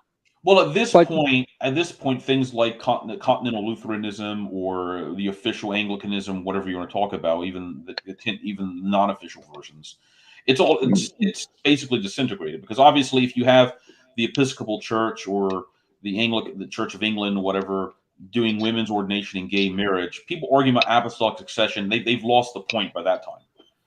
All right, I mean it's a little late to be talking about those things.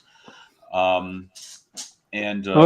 what is true is I think that when you deal with the Reformation as it happened in Northern Europe, the reformers had to fight. They had to fight sort of the conservative peasant mentality.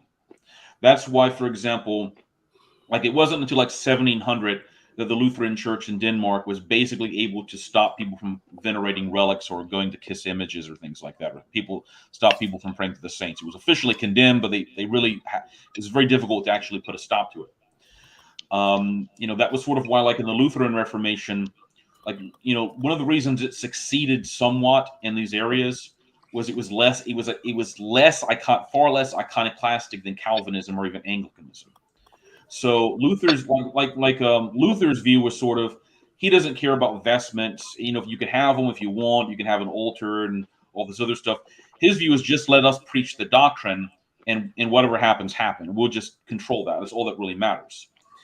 So you had cases in which you know, the kind of the Lutheran authorities would take over like a province, and they would, you know, for example, allow initially everything to be kept like the High Mass in Latin, and then they would introduce sort of like the Deutsche Mass, like Luther's version of the Mass, which you'd still have some vestments and a few other things. And the idea, Luther's idea, was that, you know, he wanted everybody not to perceive that a change had transpired, because partially he kind of liked things like crucifixes and what have you, and he was never a consistent thinker. I mean, he was a heretic, obviously, and he destroyed the doctrine of the Mass and you know, and the sacraments and the church.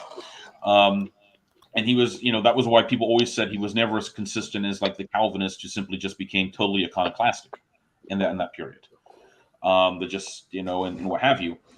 But there was something there was something strange about how the way the Reformation was able to succeed in certain of these areas, like in England and in Northern Europe, was they had to make concessions, whether they wanted to or not, to like the mentality of the peasant population that were used to, you know, the crucifix, the cross, painted churches with images, the concept of vestments, the processions, all those sort of ancient things that betokened an older hierarchical order of society. All right, that betokened something different. But of course, that all eventually simply just collapsed. Even when they made those concessions, you look at, say, like in continental Lutheranism. In the Enlightenment and by the early 1800s, had more or less completely given itself into complete infidelity in all matters. Anglicanism followed, was beginning, Colenso, for example, and followed, and none of those systems were able to put up seemingly much of a fight.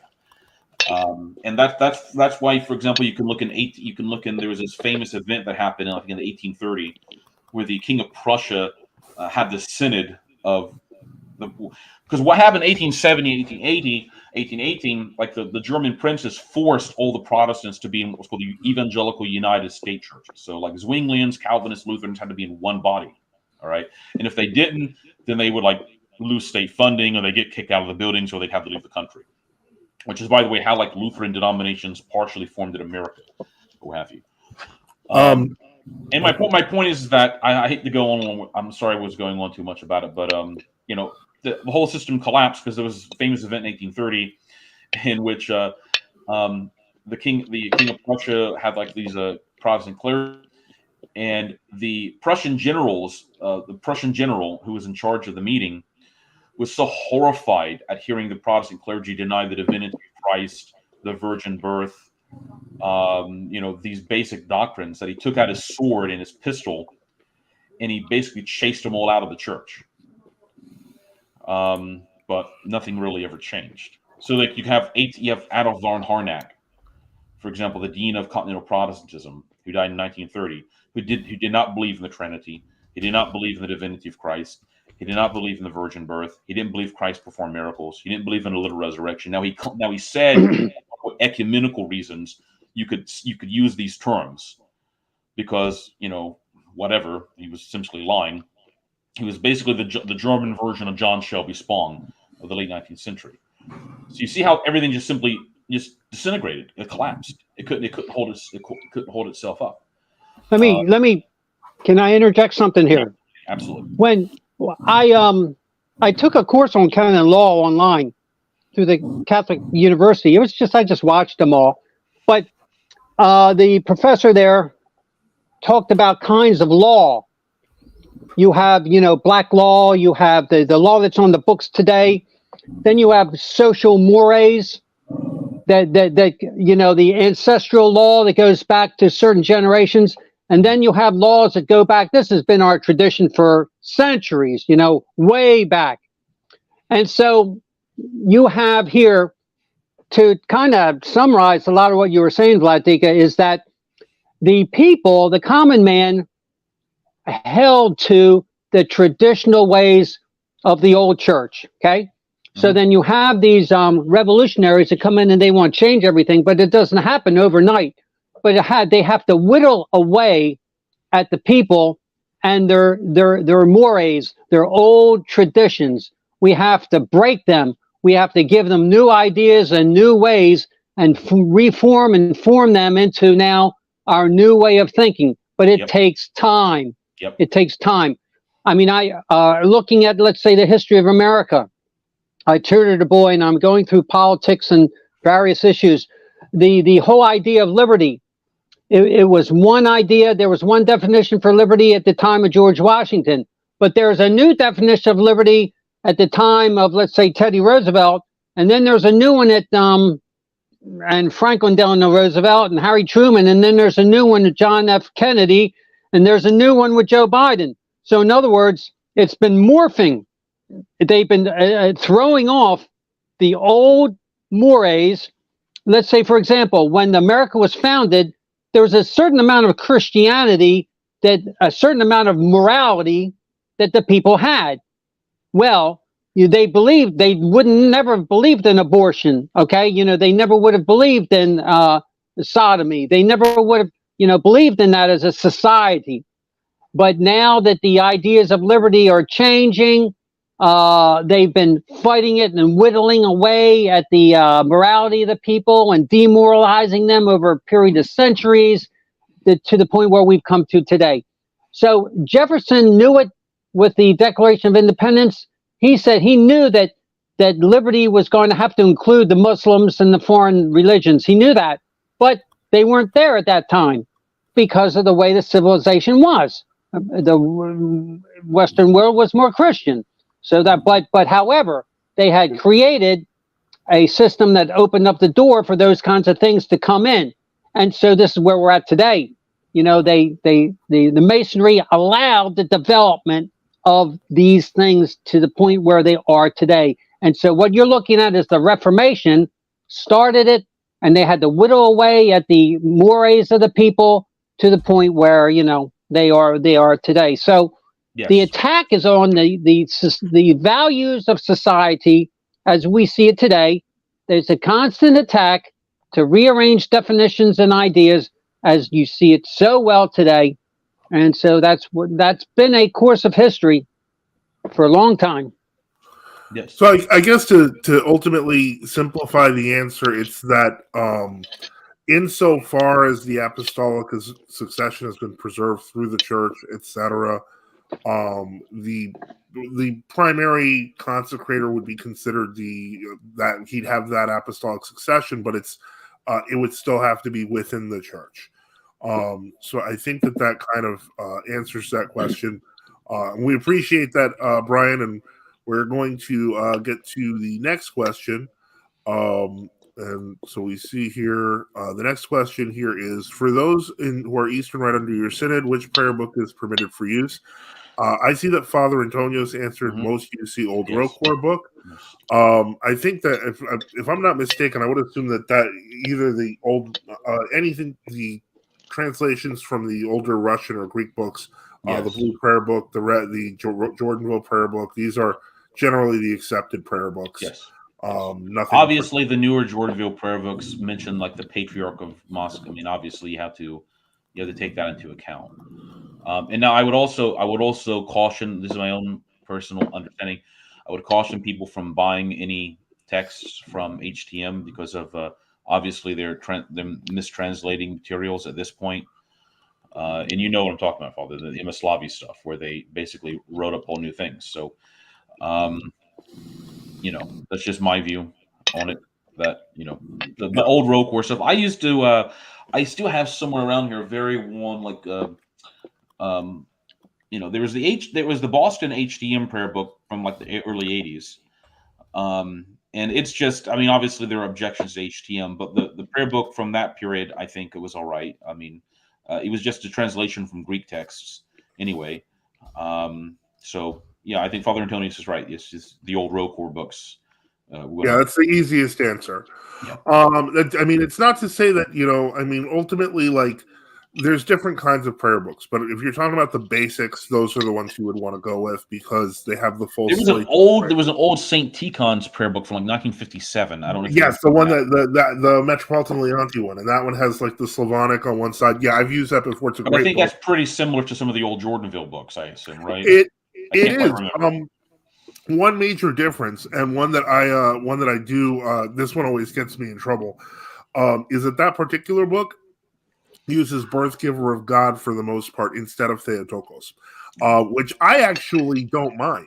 I know that I think that's a literal translation of Bogorodice. Yeah, Bogorodice or Theotokos, and I've heard this objection a few times because there are people who have pointed out they're like, well, technically Theotokos is a loanword because of the fact that it's imported. So I mean, I personally have no dog in the fight. I realize that some people like it because it linguistically sounds good in the chant. Some people prefer the English. I'm no dog in the fight. 1986 Jordanville, as far as I'm concerned, is fine. Some people say that it's a little different. Again, I'd say that if that is the one I'm thinking about, the only condition would be, if I'm thinking correctly, that's the one that at the back of the prayer book has like the text of the 7 promises. That's the only thing I would probably. I thought that was 1975 because there's the one from Father Lazarus. You might be correct because I used to use an old prayer book that was from Jordanville, and I had the stuff at the back of it, and I was told by another Hieromonk at the time that don't pay attention to that stuff. Because there's the 1975 book, which was by the late Father Lazarus Moore, and that one is considered by some generations to be the best of the Jordanville prayer books. There was the next one that was done, and I want to say his name was Father Luke or Brother Luke. There was also it's very difficult to buy now, but there used to be the Old Rite prayer book by Bishop Daniel. Yeah, that's. And I used to have a copy. I don't know if somebody. Matishka has a copy of that too. Yes, I liked it because of the back of it. It had like the dates for Pascha for the next 100 years. There were actually a few prayer books, in the early, like in the 50s and 60s, that had stuff like that. Like there were Antiochian books that had stuff like that in them back then too. Somebody asks, you touch on American Masonry and the tradition of America defying tradition. I have a question about your views on today's situation. Since America is founded on Freemason premises, it seems to me that America and their political frenzy will soon return to these roots shortly, so America is ripe for a communist movement. Thoughts? I think we're in a communist movement. I think they've tried things like that. America seems more like it's going to go down a route of just increased, almost like an increased oligarchy by a kind of a high-ranking capitalist class that at the same time is kind of left-wing. They kind of pursue and promote left-wing causes like people like George Soros and those types of figures. It could happen. I'm not saying it impossible, but a classical Marxist system in the sense of like they're going to have the Communist Party USA. I'm a little bit more skeptical of something like that. To me, it seems more like it's going. People can disagree. It just seems more like it's going to be more of the same what we have now, except there's not going to be a velvet glove. There's just going to be more iron fist. Yeah, but then of course, there's the other possibility that as this country becomes more and more like non-unified, it's just they're not going to be the central government simply can't control it. Not going to be rebellion. It's just there's like already a largely like ethnically like the Southwest is largely Hispanic already. There are the cities are completely different from the countryside. How long is that system going to last until in a meaningful sense? All right. And I'm not saying that to like attack any specific group like country people or whatever, or people in the city or what have you. But it's how long can it last is my thought. So whatever. Okay, well we're at the let me see here. And then there's some comments on the different kinds of stuff. Let me see here. Okay, so basically, like we're kind of having a debate in the chat about the different kinds of prayer books. Blind G-Tech asked about 1986 Jordanville. So the older, I basically was pointing out that I even like some of the stuff like the G.W. Shan translations. Blind G-Tech asks, is a Boston Psalter okay? I said absolutely. Father Antonios points out not necessarily. Some of the oldest stuff is pretty wooden, not very usable English. Also, the prayers should match with what's prayed in the services, in my opinion. Yeah, that makes a lot of sense. I agree. That's one of the reasons, for example, Orthodox English speakers when they first started out, a lot of people used the Coverdale Psalter. Yeah. Good. The problem is that simply everybody has sort of come to this realization over the past 30 years, if not before that.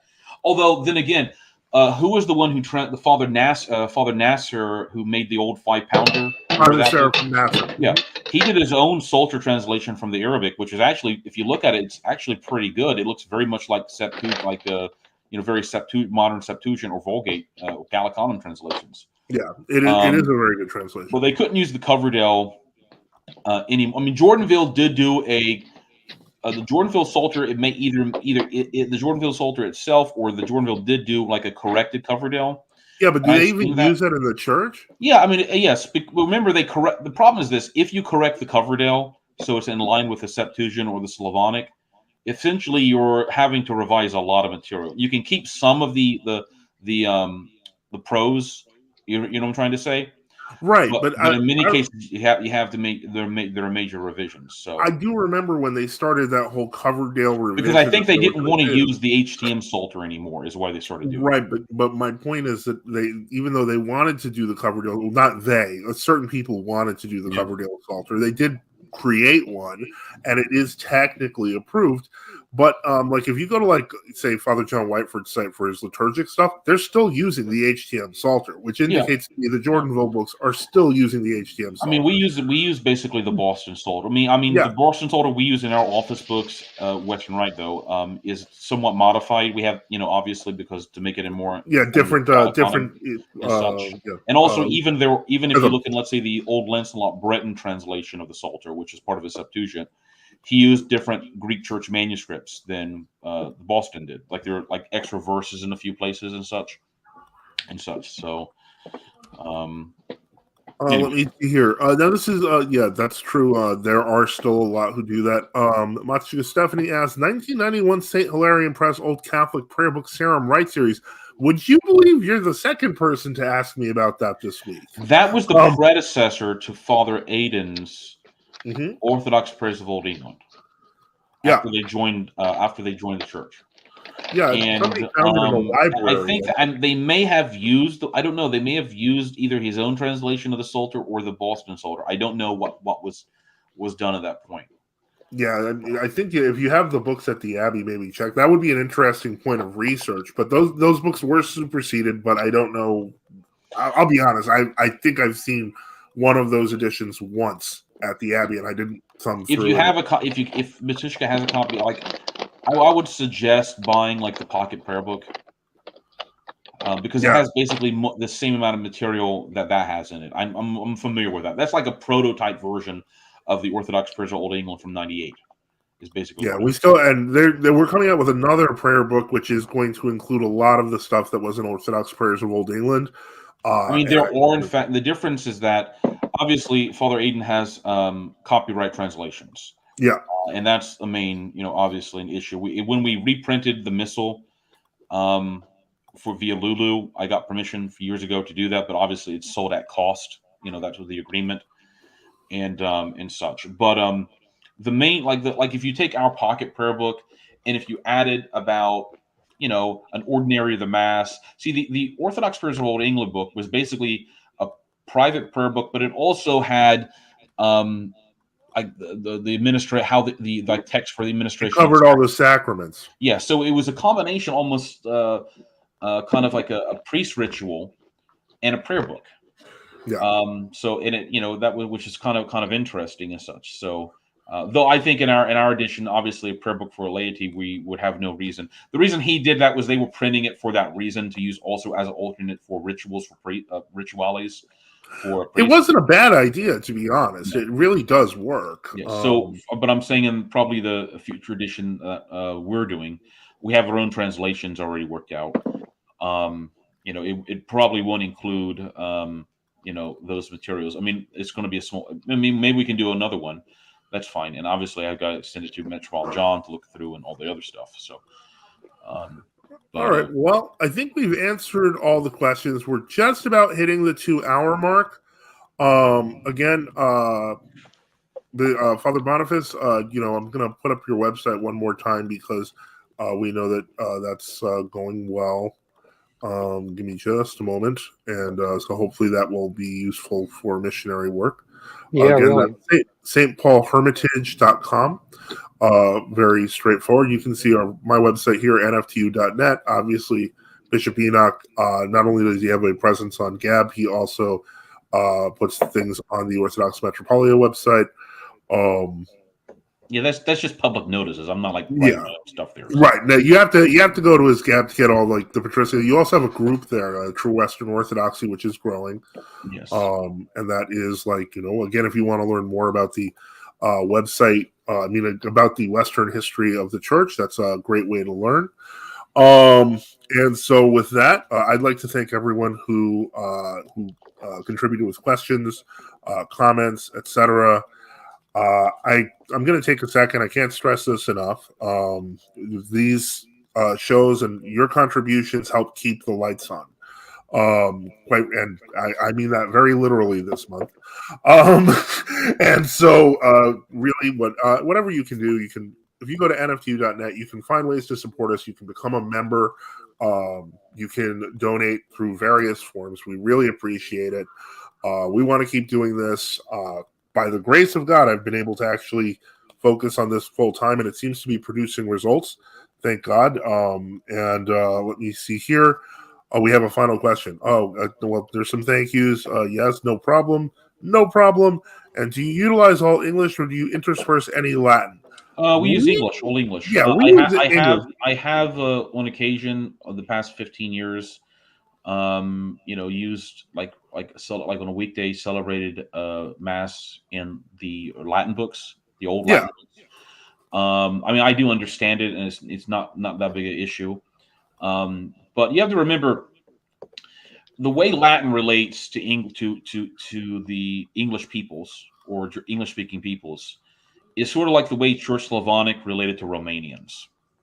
All right. Yeah. Like, remember around the 11th century, sort of Church Slavonic, depending on your narrative of history, either got adopted or imposed by the Bulgarian Empire on Romania. And the result was that the Romanians had this strange situation where they were like the only Orthodox people who didn't have a liturgy that was at least vaguely comprehensible, except for certain phrases and words, until basically the 1600s, and St. Paisius Filachovsky and others became prominent because they support. St. Paisius actually was from Ukraine, Russia at the time. He supported translating those Slavonic books into Romanian. All right,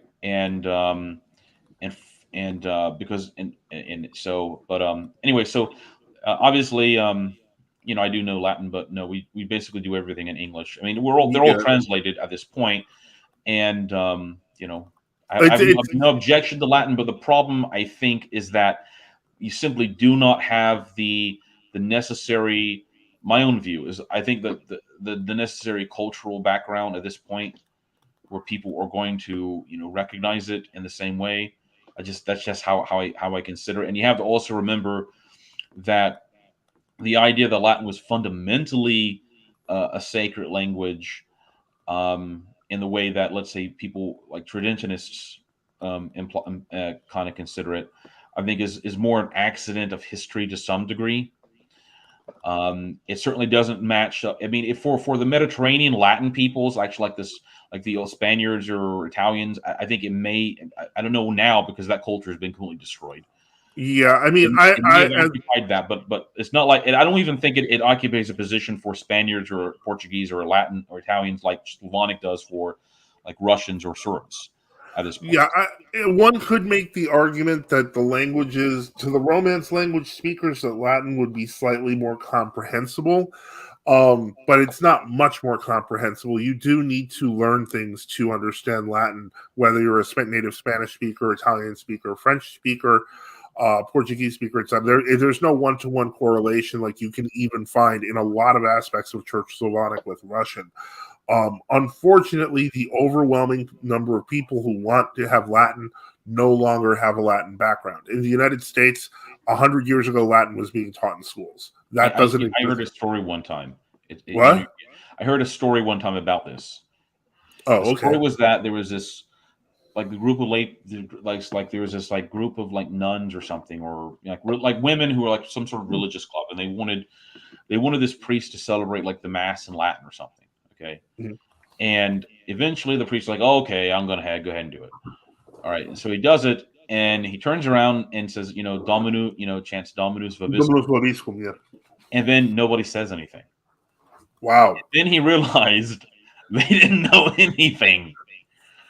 So it was sort of an affectation that they thought, oh, this means tradition and conservative. But yeah, but they didn't even know the replies, which were something very simple. Yeah. So obviously you have to, you don't want to. I mean, it's a lot harder for someone to kind of play that game with Church Slavonic, I guess, for Americans, because most Americans probably don't know anything about it. So, but English, we use all English, and I think my own view is that we use like traditional English. At least Elizabethan English, yeah. Yes, and because by the way, if you try to translate liturgical texts, English is a strange language in that because it's experienced like increasing degradations in the 20th century, maybe a little bit earlier.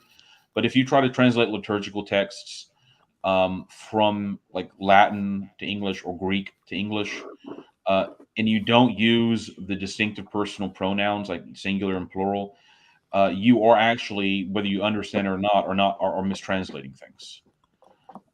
Even though you may not realize it. And things become more confused, actually. But anyway, that's the issue. Yes, your blessing. And it was nice. Hey, I have a question. I have a quick question. Sure. I think it was with the translating the English or the Greek. A lot of times for the Christ, they put in a impersonal pronoun instead of who. They say which. Yes, which Christ, right? That doesn't make sense. They're taking away his personhood. The way I see it, I think Peter Here's brought that out. I think one time it's which. Why do they use which? They should put who. You can go either way, but use the personal one. Yes. Yeah. Okay. Okay. Well, with that, I guess we will ask Boniface's blessing, and we will say good night. Again, thank you very much for listening. Thank you for all your comments, and Boniface gives a blessing. The Lord bless. Good night. Have a good night. Good night.